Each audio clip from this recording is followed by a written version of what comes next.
नमस्कार दोस्तों, मैं अंकुर उपाध्याय स्वागत करता हूं आप सभी का आपके अपने YouTube channel share market analysis में। कल मैंने एक रील बनाई थी टाटा मोटर्स पे और 3 दिन से कंटिन्यू टाटा मोटर्स पे वीडियो बना रहा हूं। तो आज बनाना बहुत ज्यादा जरूरी थी क्योंकि 3 दिनों से कंटिन्यू हर दिन एक बड़ी पॉजिटिव न्यूज आ रही थी और आज चौथे दिन एक नेगेटिव न्यूज आ गई है। तो वो भी कवर करना बहुत जरूरी है क्योंकि जब हम किसी चीज को लेकर पॉजिटिव चीजें कवर करते हैं और नेगेटिव नहीं करते हैं तो व्यूअर्स को लगता है कि भाई इसका ना बाइंग पॉजिटिव था, अभी नेगेटिव न्यूज को कवर ही नहीं कर रहा है बंदा, तो कुछ गड़बड़ है। इसलिए मैं आपको नेगेटिव, हम कभी पॉजिटिव नेगेटिव चीजों को देखते नहीं, हम केवल और केवल न्यूज को देखते हैं। जो भी न्यूज है आपके साथ डिस्कस कर दिया, दैट्स इट।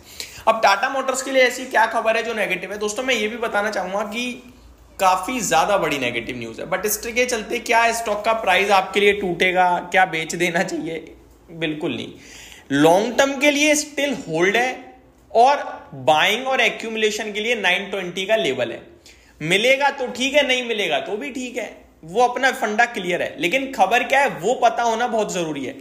कल को आप नेगेटिव न्यूज देख के घबरा ना जाए या स्टॉक अचानक से टूटने लगे, आपको क्यों टूट रहा है, फिर खबर पता चले फिर बेच दो। तो जानकारी पहले ही पता चल जाए ना तो सही रहता है। अब देखिए स्टॉक कुछ रिएक्ट कर ही नहीं रहा, 988 रुपीज पे है। पता है क्यों नहीं कर रहा ये रिएक्ट?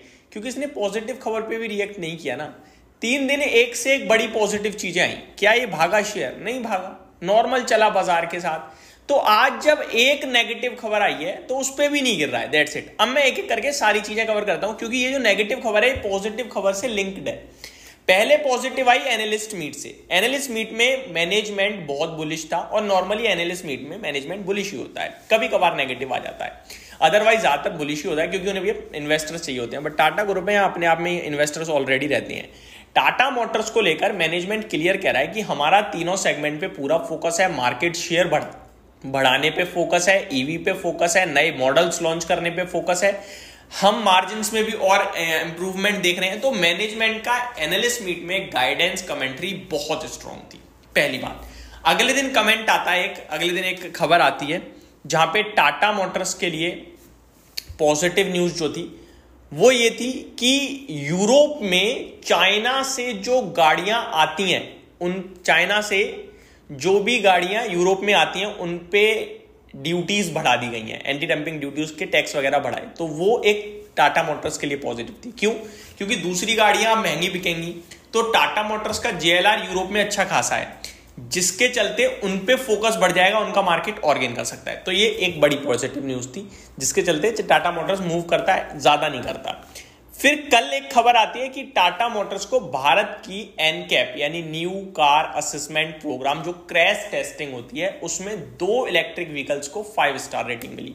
एक नेक्सॉन ईवी और एक पंच ईवी को 5 स्टार रेटिंग मिली। ये बहुत पॉजिटिव न्यूज थी, बट इस पे भी कोई रिएक्शन नहीं आया। ये इसलिए पॉजिटिव थी क्योंकि यूरोप जो है ना वो केवल और केवल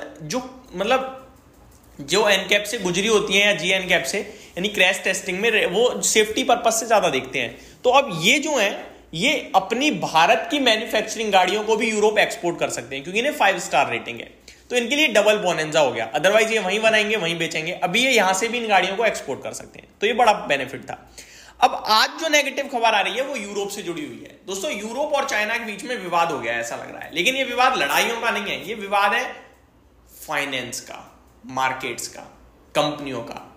क्या है समझिए, यूरोप ने चाइना के ऊपर एंटी डंपिंग ड्यूटी बढ़ाई गाड़ियों को लेकर, तो चाइना ने भी रिटेलिएट करके बदले की भावना से, खबर आ रही है अभी ऑफिशियल नहीं हुआ है, चाइना यूरोप से आने वाली गाड़ियों पे भी ड्यूटीज बढ़ाने जा रहा है। तो ये बड़ा नेगेटिव टाटा मोटर्स के लिए। क्यों है मैं बताता हूं। देखो यूरोप तक तो ठीक है, लेकिन चाइना में जेएलआर का बहुत बड़ा काम है, बहुत बड़ा कारोबार है। मैं हमेशा कहता हूं कि चाइना से अगर कुछ अच्छी खबर है तो वो टाटा मोटर्स, टाटा स्टील या पूरे मेटल पैक को बड़ा इंपैक्ट करेगी, संवर्धना मदरसन वगैरह को। और नेगेटिव है तो इनको इंपैक्ट करेगी क्योंकि इनका बड़ा मार्केट है चाइना में। तो जेएलआर का बहुत बड़ा मार्केट चाइना में है। अब आप कहोगे तो चाइना में इससे ज्यादा क्या फर्क पड़ेगा? चाइना में जो जेएलआर बिकती है ना वो यूरोप से बन के आती है दोस्तों।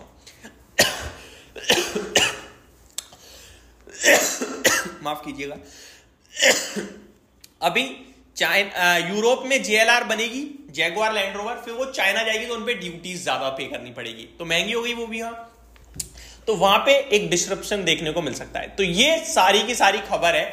अब दोनों ही चीजें देखा जाए या तीनों या चारों चीजें देखी जाए तो स्टॉक इन सारी चीजों पे कोई रिएक्ट करता हुआ ही नहीं दिखा है।